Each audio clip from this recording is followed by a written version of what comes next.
And in 3, 2, and 1. Oh, the Hello and welcome everyone to tonight's event with 192 Books. I am Evan, the manager here at 192 Books, and I am so thrilled to be welcoming everyone to tonight's event, co-presented by the Paula Cooper Gallery.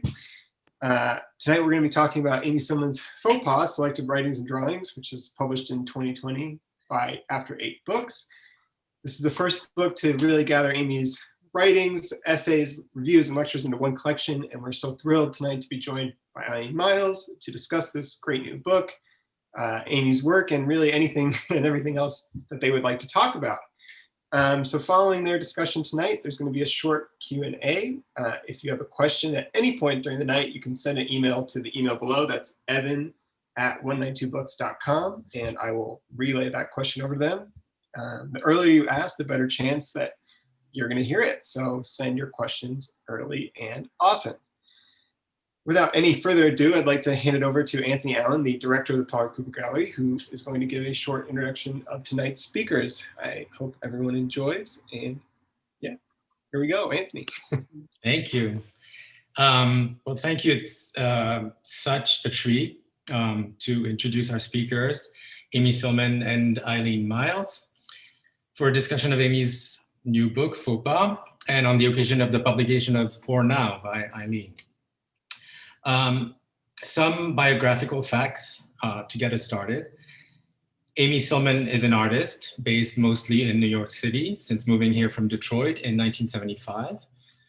She got a BFA in '79 from the School of Visual Arts and an MFA from Bard College in 1995. Her works include painting, drawing, writing, zines, and animations. In 2013, she had a mid-career survey curated by Helen Molesworth at the ICA Boston and other venues. For a time, she was a professor at the Städelschule in Frankfurt, and before that was co-chair of painting in Bard College's MFA program. And she currently teaches painting at Cooper Union. All of this can easily be gleaned online, but a reading of Faux Pas will reveal additional tidbits. For example, that in the early 70s, she studied Japanese because it was the most obscure language she could think of. That she was, quote, a disaster in the 1980s. That she took poetry classes with Eileen Myles in the 90s. That she went to Berlin in 2009 without any Hegel or Schlegel and got immersed in the study of diagrams. That she lived in the East Village around the corner from Maria Lasnik for years without ever meeting her. That she loves the meters of Ovid's poetry, but particularly the offbeat ones. That she believes poets and experimental filmmakers changed her life. And more generally, that she's deeply fascinated by faux pas of all kinds. In the fall of 2019, she curated a fantastic, eye-opening, eye-cleansing, jubilant exhibition, The Shape of Shape, as part of MoMA's Artist Choice series. A perfect example of a faux pas that couldn't be more right. And in the fall of 2020, she presented an exhibition of new work at Barbara Gladstone titled Twice Removed, a beautiful and perfect title for a show that examined oblique genealogies, breaks, and continuity in gestural painting. I think of those two exhibitions as the last thing I saw before the lockdown and the last great thing I saw before the lockdown and the first great thing I saw after it. So I kind of like that my experience of COVID has been bracketed like this. In her essay on abstract expressionism in the book, she describes AbEx as a field ripe for queering, noting that, quote, many artists, not least of them women and queers, are currently recomplicating the terrain of gestural, messy, physical, chromatic, embodied, handmade practices. And for me, that's as good a place to start as any when considering her work, even if it only scratches the surface. Eileen Myles also moved to New York in the mid-70s, but in their case from Boston. They became a poet, a novelist, and the author of 22 books, including Afterglow and Chelsea Girls. They received countless grants and awards, including 4 Lambda Book Awards, a Guggenheim Fellowship, the Shelley Prize, and the Clark Prize for Excellence in Art Writing. They live in Marfa, Texas, as well as in a much beloved apartment in New York's East Village. And I wonder if they ever met Maria Lasnik. You may or may not have known any of these facts, but what you do know is that no one can write like Eileen Myles in this sort of effortless, spur-of-the-moment banter that unexpectedly soars to philosophical heights. No one can tell you, as Eileen does in For Now, about rent stabilization, and before it even dawns on you, gently lead you to a vertiginous consideration of bifurcated time, the time of being versus the time of writing, identity as duplication, presence as puppetry, writing as time stabilization. I love the coincidence of these two books, which came out at roughly the same time. They attempt to answer similar questions. Quite literally, why I write in Eileen's case, because it was an invitation from Yale, and more diffusely, why I paint in Amy's case. Even their titles alliterate.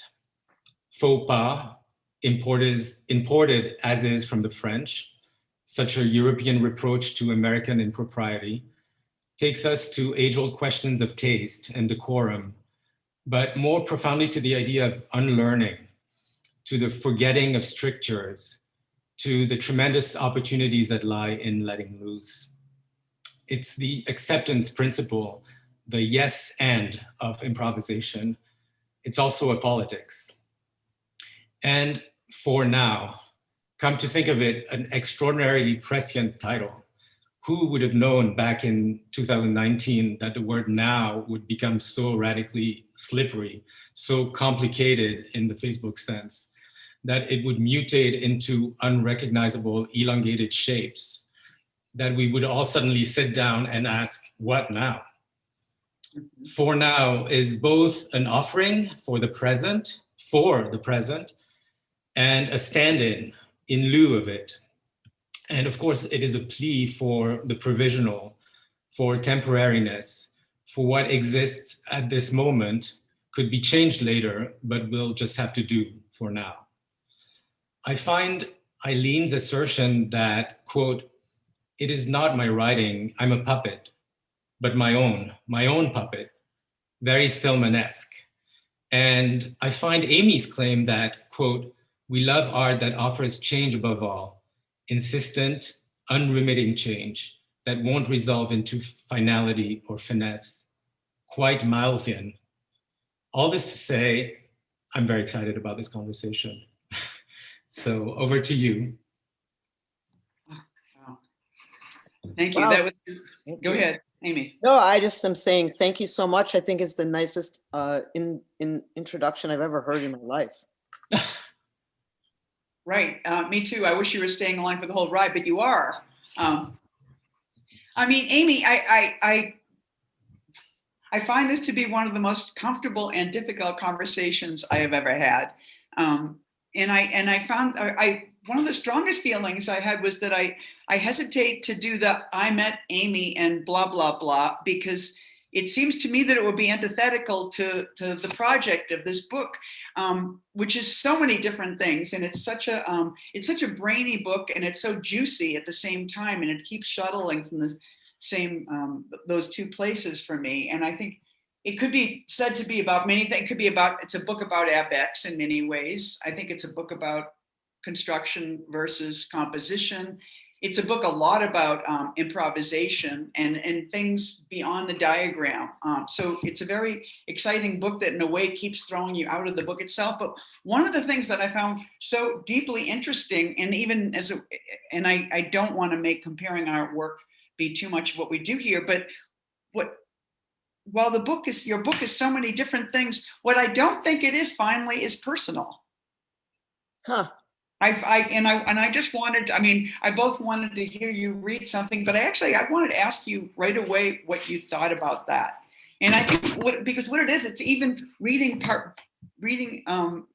essays in here that were written about work that I knew exactly what you were talking, and I can even remember sitting and talking with you during some of these times, and I knew what was going on in your personal life at that time, and it is not in here. And I think it's so interesting, because I think for me as a writer and one writing about art, I would always nest, one of the things I gained permission to do as I became a more well-known writer, like when I first wrote about art in reviews and magazines, I know I always wanted to be a little Robert Walser. You know, I knew that, you know, I have been told to describe the art on the wall or in the room, but I also wanted to say what else was in the room, but I wasn't allowed to do that at first. And slowly, what I've gained permission to do is bring it all in. And you do that in your own way, but what you don't, you do draw the line at Amy. And I think it's so intriguing, and I wonder what you thought about that, or if you feel that way about your work. I think that's an amazing observation. It's so super surprising to me, because I think of it as being so ridiculously like a TV show, like, I really like comedy TV shows. So like, for me, it's like Seinfeld show, it's like a painter schlump walking around saying, I did this, I looked at that, I like this, I hate that. It seems really personal to me. But I think that's fascinating, because it's sort of true that I don't like, maybe I talk about myself and have a big ego, like kind of an artist type person with like a sense of themselves. In a general sense, but maybe I don't actually tell very many people what I'm really doing or thinking. And so there's this aspect, I think, of writing that's a kind of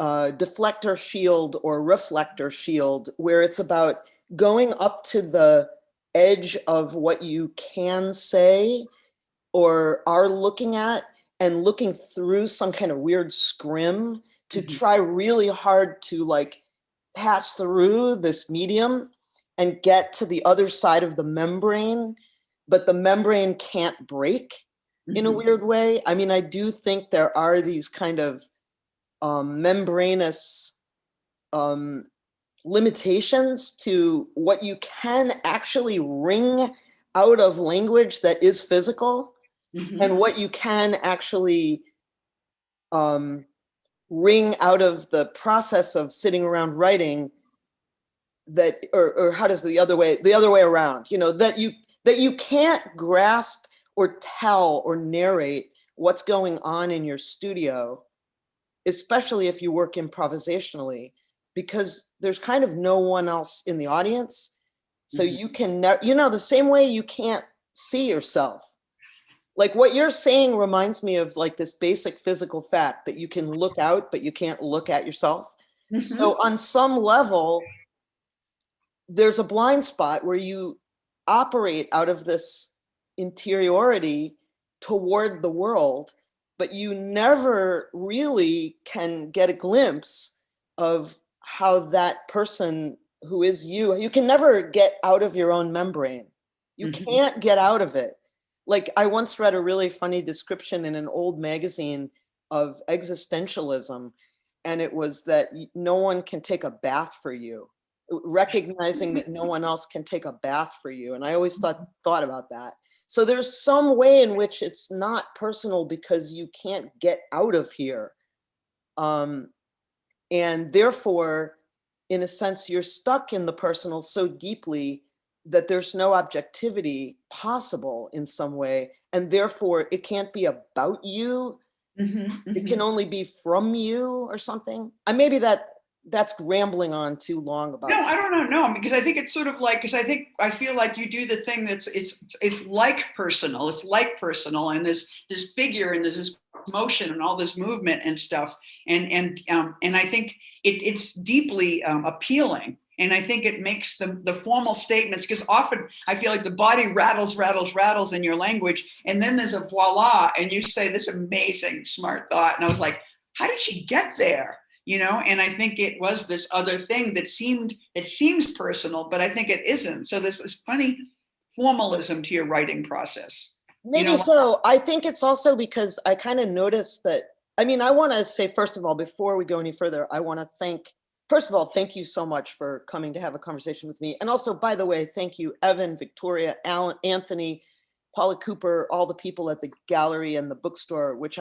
both of which I love and go to a lot when I'm in New York. And third of all, the deepest thanks to After 8 Books, Benjamin, Antonia, Marco, everybody, Charlotte and Francois, who all worked on this book so hard. It's ridiculous that it's so hard to get a book published, and I was invited, so I'm very deeply grateful. But I was going to say that, like, a lot of these texts were assignments. And so I think I started writing on assignments. People would say, like, you seem like you'd be good at this. Can you write a little text for the beginning of my painting catalog? It really started like that, my writing. And did they already know you could write? I think, I literally think in the very beginning of my time of writing, I don't even think I don't know what they thought, but they asked me to say something. I don't know why they thought I could, but they trusted me to weigh in on, like, there's a very early one that I mentioned when we emailed today that it was one of the earliest ones in the book, and it was from 2009, and it was a text that I received that I wrote in response to a question that a wonderful painter whom I want to say my deepest feelings towards, she passed away about a very, very recently, Jackie Sacoccio, who's a fantastic painter, collected a bunch of painter respondents to a question, just what is the current state of abstraction? And she asked if I would respond to that question. And I said, no, I don't care about abstraction. I'm not going to answer the question. And she said, why don't you just say that? So that was one of the earliest ones. And in that case, I think she didn't think of me as a writer. It was with Cheryl Donegan, Dan Walsh, Tip Dunham, and a bunch of other people. That's what I can remember who was in it. And Jackie asked us all to write about abstraction, and it was for Bomb. And I said, I hate abstraction. I don't want to write about it. I don't have any, I'm done with it. It's dead to me. And she said, well, you got to write that up. So I think a lot of the work in this book emerged from either somebody asking me to say something where my first reaction. Yesterday I was talking to Lynn Tillman, and she goes, you like to argue. And I was like, yeah, I do, I guess. Not to be mean or hostile, but like to have a real conversation with something. And a lot of these pieces either came by me thinking, no, I can't, I don't want to, or I won't, or it hasn't been said, I'll try to say it, but it won't be easy, or you're wrong. All of it was in argument to something. So in a weird way, I think that's where you're not personal, because you're taking your cues from something that you saw in the world that you're like dissatisfied with, but you're not saying, I love this thing. You're saying that's just got to be wrong in a kind of bratty way. And there's something really funny. I mean, that's very familiar to me, because I'll be asked to write something, or I'll be asked to sort of tweak something this way, and I'll be like, no, never. And then I walk away, and then I start to think about it, and I think, well, how could I do that?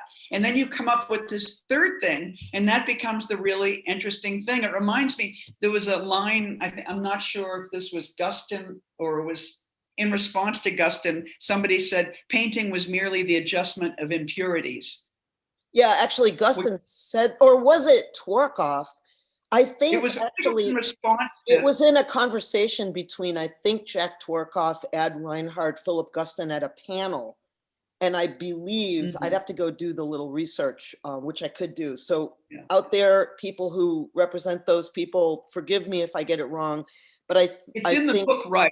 It's in the book, but it was in a panel discussion where they were all fighting against Ad Reinhardt, who was talking, as Ad Reinhardt often does, about definite, pure states of absolute perceptual truth. And Gustin and Tworkov were like, sorry, that's not the way it works. It's an essentially impure, fucked up kind of, mess. And all you're doing is kind of shifting it as best you can. And the shifting becomes the thing that's interesting. And I think that's true with how you write.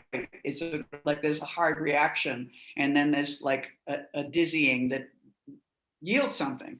But can I ask you a question? I mean, I don't know if this is supposed to be about you and me, your book, my book, and you as an art writer and me, but I wanted to just actually, that makes me want to just say to you, I read this wonderful book that Anthony talked about For Now that I have, and it's like you said it all off the top of your head. So just talking about shifting and this kind of shimmering around this process, just in terms of process, I mean, I want to say I write, like I have to say no to most invitations I get to write because I don't have time, because I immerse myself 1000%. I wear only a robe and sit in a chair and have paper all over the room, and I do a lot of research. I read everything I can to write a thing. So in some ways, that's part of why it's not personal, because it's kind of I'm a good student, so I try to do a lot of homework and then I come up with something. But I edit like a fiend. I mean, I sit there and I rewrite and edit, and that's how I paint also. But you seem like you write like literally like boom, like it seems like it comes out of your head, like shooting out. The sound in my head when I read at least the book For Now is the sound of a conversation that's untrammeled. And is that true, or is that so carefully done by you that it makes you make it look like that? I think it's both these things, and I think that, like, again, I was fascinated by the thing you kept talking about, which was construction and composition, and I think we all know that we all do both, So I feel like my ideal is a look of ease, like I'm a beatnik, I'm a hippie, I'm like I work, I don't work, and so and I think even when I began to write, a lot of the only way I could have permission to do this very hierarchical thing was to seem like I was just being casual, or seem like it sounded like me. And so I have these surges like this. That book was like, it was a talk I gave, which was an hour long, which equals 7,000 words, but the book that I was asked to write was 20,000 words. So I actually had kind of an easy time giving the talk because I knew what it was, and it wasn't that easy, but it came out relatively easy. And then it was like, oh my God, now I have to write 13,000 more words and create this book. And it was so hard. So I think what happens to me is I suffer, and then I have these surges, and then I suffer, and then I have a surge. And the thing that is the tricky part, which is the editing, is making Frankenstein walk. Like taking all these unrelated surges and somehow making them look like, oh, and then I thought, and that it just kind of is breezy, because breezy, my feeling is breezy makes you want to read it, Yeah, I mean, I feel like I'm happy to read non-breezy stuff, but I feel like there's an attitude embedded that's an attitude I learned in the 70s, and I feel like we learned the same attitude from maybe different directions or different sources, but like I learned to try to not seem pompous. And and I that was a value that was somehow forged in me as a young teen rebel or something, that was kind of like, maybe it's equivalent to the way in Germany, like they try to look like they're not working because that makes them feel like their parents, and then they don't want to be like associated with this generation of Germans that are productive. So they have the non-productive attitude. I don't have that. I'm very hardworking and nerdy as could be, but I like it to end up seeming like we're talking, And I like it to seem fresh, like it just happened. I mean, and that's in painting, that's the thing that I work on all the time, you know, is how do you make a painting for a year that makes it look like you made it for a week? You know, with, you know, there's a kind of, it's not a dandy thing, because we were talking about this earlier today too. We're vulgarians, we're not dandies. I'm not a dandy. Can you tell people who haven't read the book, because the book will tell them more, but tell them what the distinction is, because it's really fun. Well, I mean, that was an argument I was having with whoever I was having it with when I wrote, where does the dandy thing come up? I don't even remember what essay it's in. But I wrote this thing, geez. Could it be the Chamberlain? Maybe it's the Chamberlain, maybe, and it's also in the AbEx one a little bit. But I was trying to say, like, look, there's a way of being that's very anti-establishment, and that's very kind of like you're the boss of your own life and you're not taking instructions from anyone. And it's not about acting like you don't care, or you don't work hard, or you're Beau Brummel, or you're a German dandy, or it's not about acting like you're not working hard. It's about, what essay is that? I don't even know what it's in. And it's not about me saying, I don't, you know, having there's also like, it was also about me kind of arguing against the notion that to be a leftist radical, you should eschew working, that like working equals labor, and labor is always alienated, and it's always about a paycheck, and you should just say like, no more work.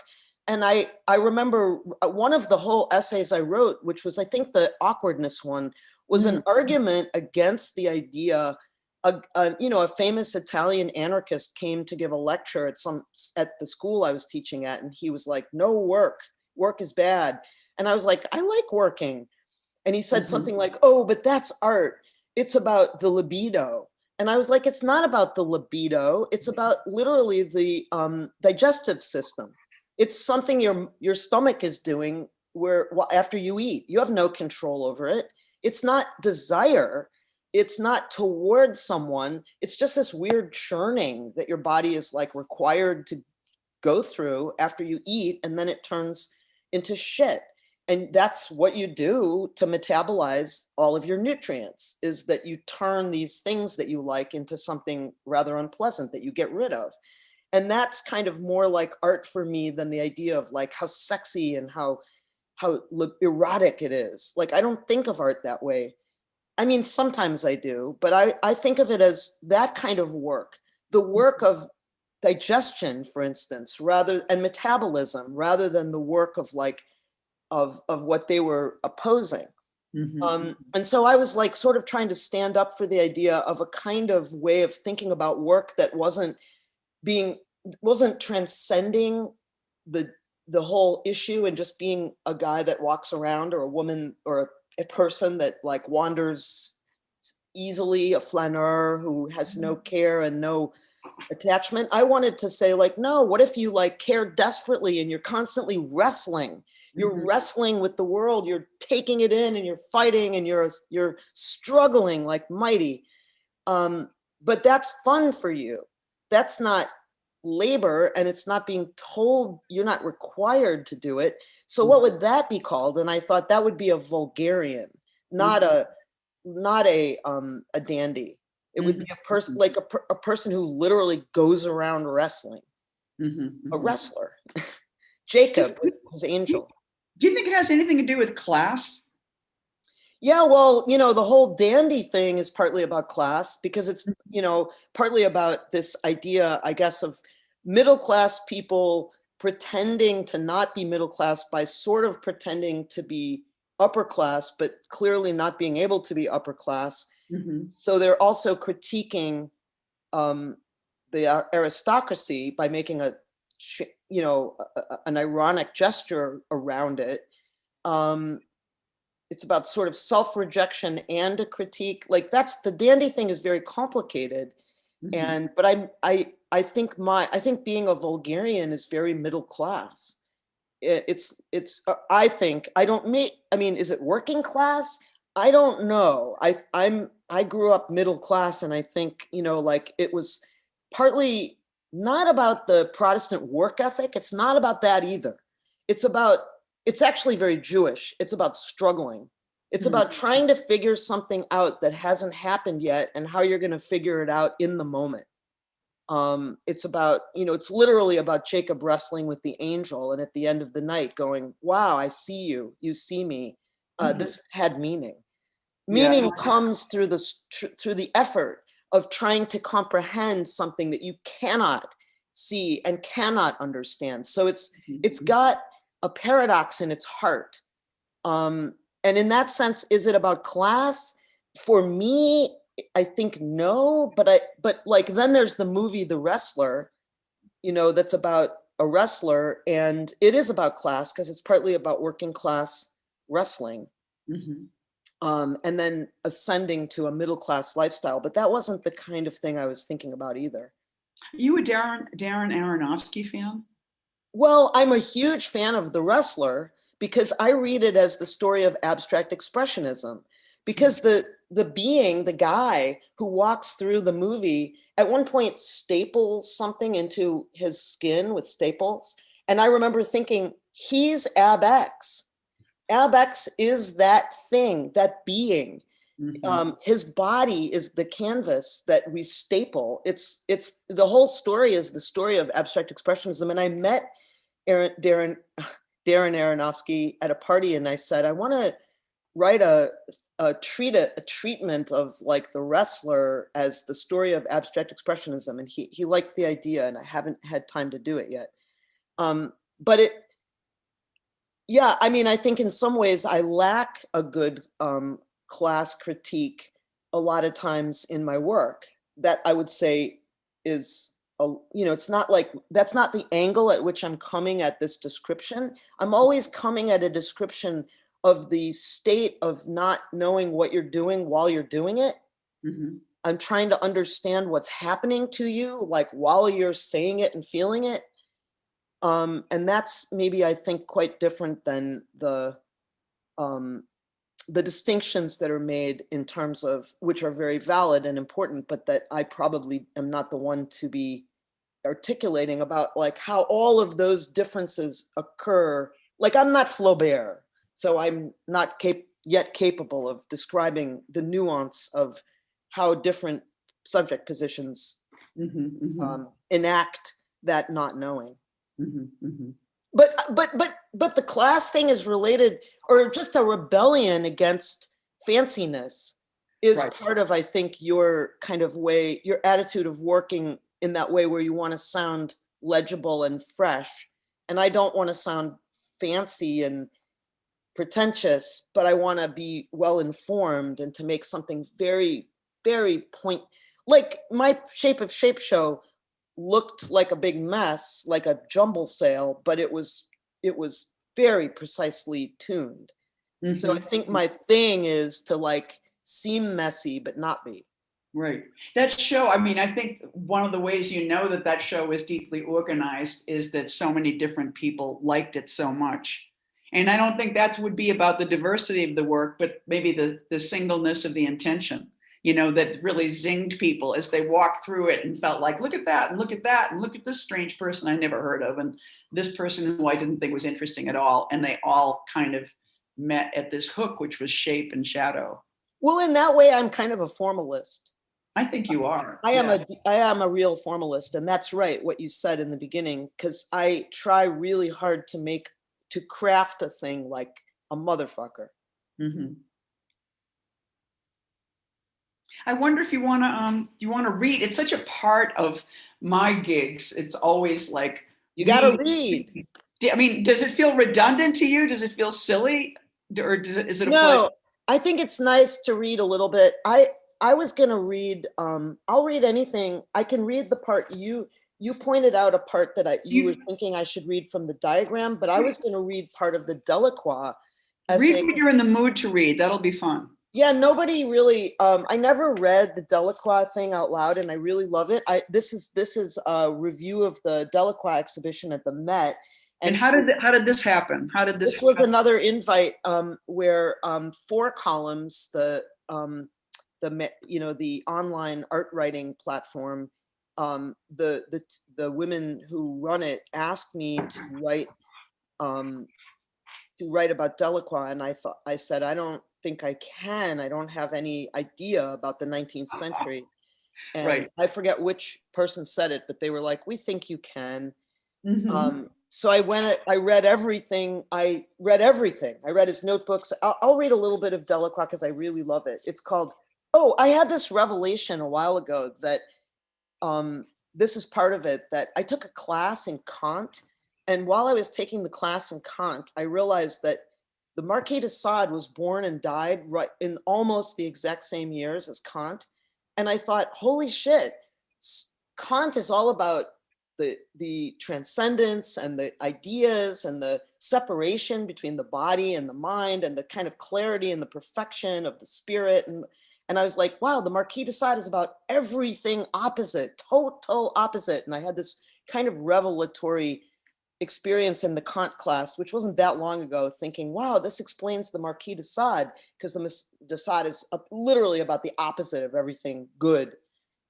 So I started writing about it and realizing that Delacroix was kind of an asshole, and this is about like how he's more like the Marquis de Sade. So it's called The Sullied Enlightenment of the Body. That's about the Marquis de Sade.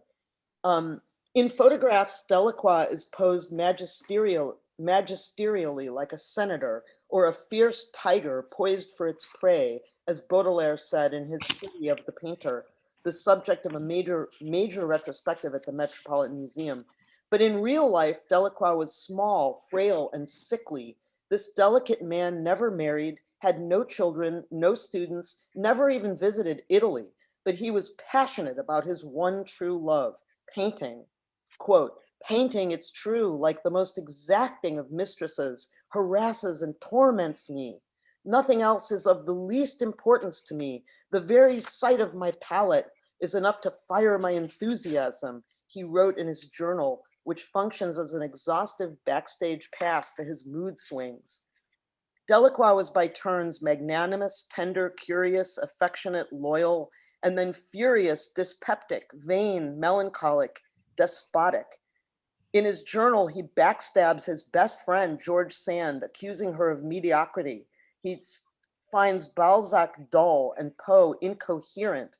He is irritated by his peers, Poussin and Courbet among them. Sometimes I long to throw Poussin out the window, he wrote. And quote, the vulgarity and futility of Courbet's idea is what is so abominable. What are those two figures supposed to mean? A fat woman, back view, and completely naked, except for a carelessly painted rag over the lower part of the buttocks, is stepping out of a little puddle. It is quite unintelligible. Delacroix was a snob, a petty aristocrat, a sexist, and a colonialist.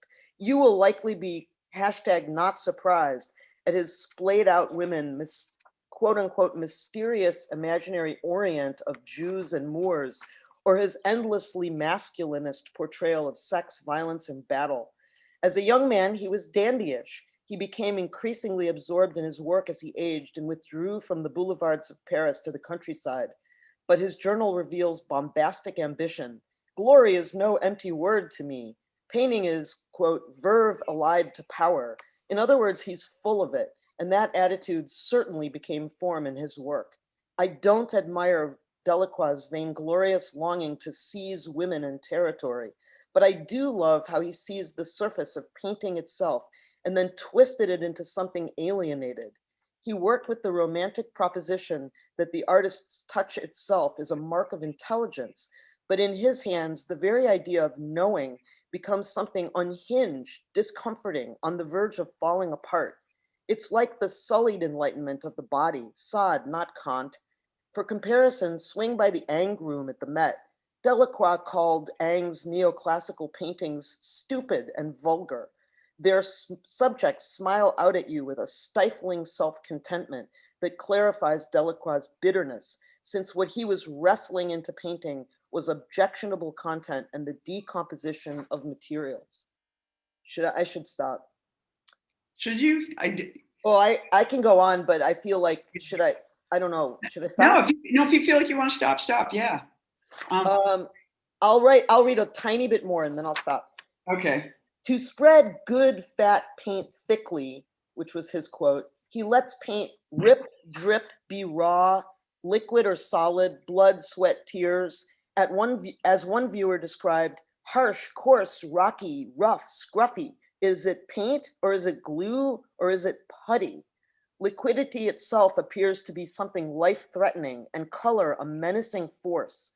In an early painting, mortally wounded brigand quenches his thirst. A dying soldier creeps toward a pond. The blood from his chest wound has mingled with the water, and his final sip will be this red ooze. In the shipwreck of Don Juan, an apocalyptic boatload of the damned, clinging and grasping, are engulfed by the sea, a murderous deluge of green.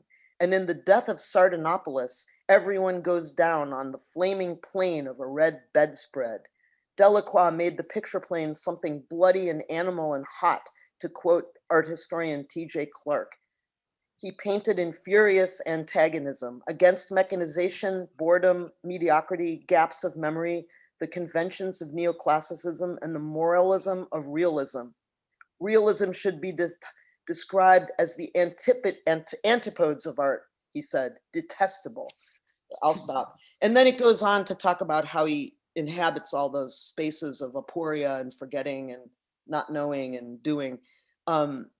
So yeah, that whole essay I really loved because it was kind of about this terrible person. And Chamberlain's not the more I read about Chamberlain, the more complicated that guy became. And abstract expressionism is riddled with problems and vulgarity and money and bad commodity issues. And a lot of the things that I like to write about are problems. Mm-hmm.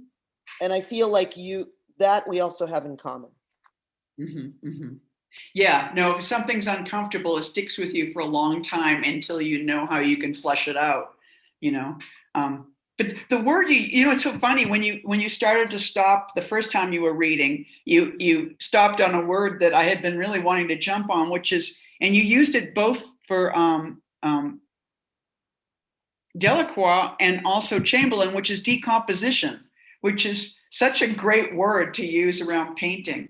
But also, I just want to say before you say anything about that the thing that your description is funny. I mean, that's part of the pleasure of how you write, is that you get excited and you start throwing it and piling it on, and the kind of the monumentality of the thing that you're building, trying to get people to see this guy the way you see him, is this comic monument, kind of, which is a building of contradictions in a way. But it's really, the pleasure, I think, of one of the pleasures of the work is the fact that it's funny, and the glee and the kind of awkward glee of the making.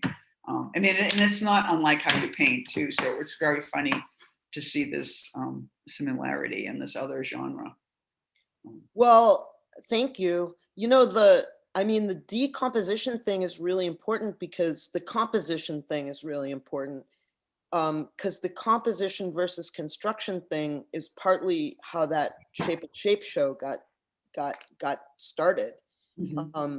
Was thinking about art history and modernism and Russian avant-garde art, and thinking about the sort of some of the prohibitions against composition that I feel are still very much alive. Although I know people who I've talked about this with, and they look at me like I'm crazy, and I'm like, dude, composition is like, is like hated, in half of the 20th century by radicals. And they're like, no, it's not. What? But it was seen as to be composed in the sense that it meant to be elegant, to be formed properly, to be academically proper, to be known, to be done well, to be executed properly. Mm-hmm. That was part of composition. And the part of the Russian avant-garde, or the early 20th century artists who were talking about it, rejected the idea of composition in favor of the idea of construction, to build something useful, to build something, to make something that the world can use, not to just reiterate formal edicts or dogmas. And it seems a little gendered, but it also seems a little sadism good, masochism bad, you know, in terms of this, the distinction. I mean, masochism always has to do in a way, I mean, at least according to, what's his name? A theorist whose name I can't think of, but you know, is it Deleuze? Deleuze has that great book about masochism, and it's all about masochists work with a pile of stuff and make things, you know, where the sadist has an idea, you know, which seems much more like constructivism. You know what? I never read that book, but that's exactly how I think of the difference between drawing and painting. So I should read that book, because my sense of drawing is that you're making something, but you're making it like a beaver dam. You're like bringing these sticks and piling them on and trying to like build this little thing. And it's always done with something that's the scale of your hands. That's part of like how drawing works. And where painting, I always feel like painters have ideas. They have a vision. They have some picture in their mind that they want to create and build. They have some overview. They have, you know, they're like birds that fly above. They're not like beavers that work in the mud. So those are sadists, maybe painters, and masochists are drawers. I didn't even know about this, so I should go study up. Good, oh, good. I don't know. It's a really great book. Do you want to? I mean, I don't see any questions, so I wonder if you feel like reading something else. Would you read that part about that I picked? Yeah, sure. I can do that. No questions. Maybe no one's there. In the chat, I'm being encouraged. We should keep talking. I think we're having a good conversation. Okay. And oh, wait a second. No, I do. We have a question. We have a question. I think we should take it, right? Okay, sure. I can do this or I can do that or whatever. I think maybe we have time for both. Let's see what Andrea asks to Amy. What kind of responses did you receive to Shit Happens, Notes on Awkwardness? Were you surprised, gratified, hurt? It seems like pulling back of a curtain. And then they asked me, did this essay strike a recognizable note for you? I didn't get any shit for Shit Happens. I got, you know, I mean, it was in Freeze, and it was that was also an invitation from Pablo Larios, who used to work at Freeze, to write something. He wanted me to write about a thing, and I said, can I write about a feeling instead of a thing? Mm-hmm. I said, I want to write about feeling uncomfortable and embarrassed and humiliated and awkward. He said, oh, great. So he really encouraged me, but I don't know. You know how it is, like you write something and it gets published and then a couple people might write you, but you don't really know what they think. Mm-hmm. You know what I mean? It goes out into some weird place and you're not sure. I think it's really great, and I loved writing it because it was another one of those things of trying to anthropomorphize a feeling, an art feeling. Mm-hmm. Like a lot of the book is about anthropomorphizing art. Like I wanted to ask you, what do you mean by that? What do you mean by that? You know, like thinking, like part of the book is about trying to write about stuff that nobody else writes about. Like I'm not just trying to say which are the better paintings or what looks good or anything like that. So what I was mostly trying to write about was like what was going on in certain little locales that were like little knots that I felt like weren't opened up. Mm-hmm. And one of those is like what's happening when you're improvising, like what's happening in art when you're doing stuff on the spur of the moment. Mm-hmm. What are you doing? So in order to do that, like one way to do it is to sort of see it as a persona. And so like if you anthropomorphize the act of gestural painting, you can sort of say like how people are responding to it and what it's doing in the world. And it's sort of the only way I can describe it because I'm not like an art critic and I'm not an art historian. So I have to sort of talk about how it moves through the world. And so I think a lot of the essays anthropomorphize art in a way. And there's one where I literally say I broke up with abstraction. You know, like a lot of times I try to turn either an aspect of work or kinds of work or action. I think of my paintings as my love objects. Those are the people I'm married to. Those are my children. Those are my kin. My paintings are literally my family and my lovers and my best friends and my enemies. And sometimes they turn from one to the other, and my you know, my cousins, and they're my babies. So like, I really believe that, like, if you don't anthropomorphize art, like what is it then? Some stuff or some goods? I don't Right. know. To me, it's an emotional reaction. It's emotional. So then writing like that is emotional. Right. Can Anyway, I get, so I didn't get any bad, thanks for the question, Andrea. I didn't get any bad feedback, but I didn't get any I mostly just talked to Pablo, the editor. do you want to read just a little bit of that part about improv? I think it starts with Emily Dickinson and then it goes, Sure. and you could go you could stop at the part about theater, or you could just go to the end.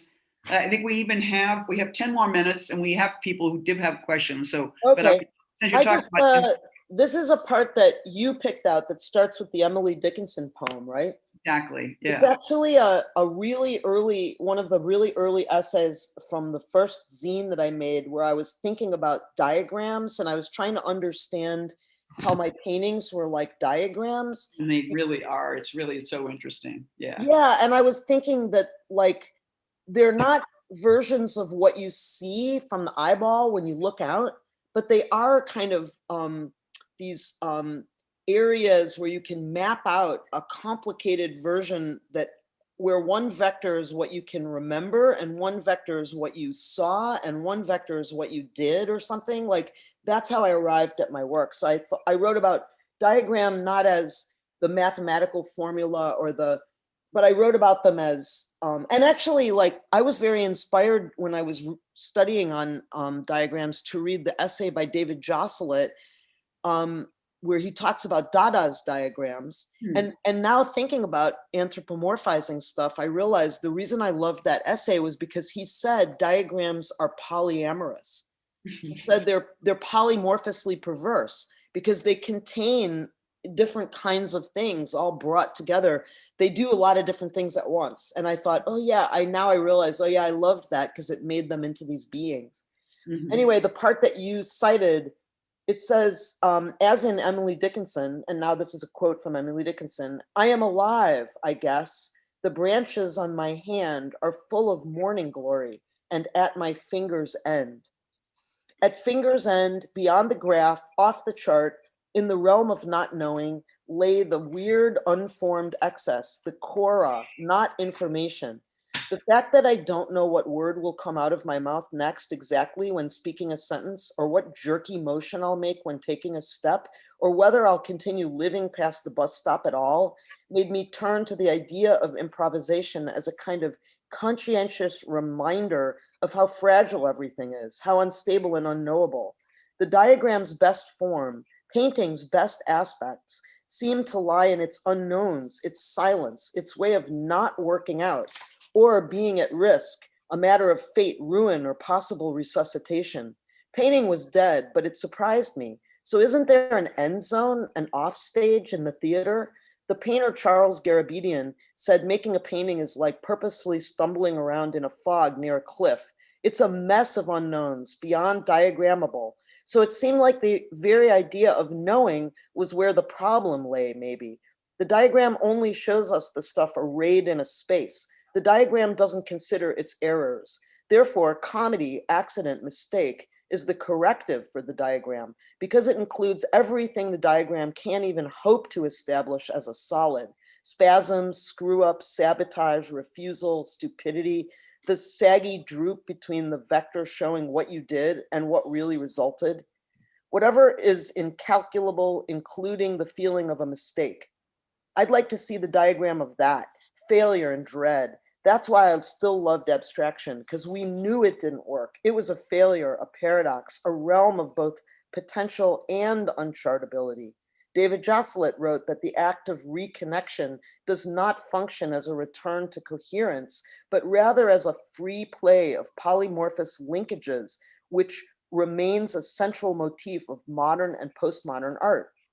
Diagrams are failures, paintings are failures, and life is a failure. The diagram can only do so much. The rest is, as Donald Barthelme asks, what happens next? And then the answer is, I don't know. That's what a good diagram indicates, that there are things beyond control. So that's that thing. I mean, it's all over the book, but it has this manifesto quality too. It seems like it's all right there. Here, now I'm being told this could be the last question, so I think we will go. Vincent Katz asks, "Hi, Vincent. You were such a good writer. How did you become a writer? Do you have specific writing or writers in mind when you write?" You know, I got it. Thank you, Vincent. That's really, really high praise, and I really appreciate it. I don't know. I think about my mom. My mom, really wanted to be a writer, but she didn't because she had children and became a housewife very frustratedly. And so that's a big deal, when your mom really loves, writing and passes it on by it's almost like lust. Like she read like lustfully because she couldn't. It's not just that she couldn't, not like poor mom. It was also that she didn't rebel enough to do so. That's on her. Sorry, mom, she's passed away, but that's on you, mom. But like she did pass on this love of the word. And then I think the most exciting thing in the universe is the frisson between the alphabet and the picture, the pictorial alphabet and the alphabetic alphabet, the sonic alphabet. That is the thing. That's for me like the core love. So I don't know how I am a writer. I'm even entitled to consider myself one, but I like words because they do both. I love things that do both.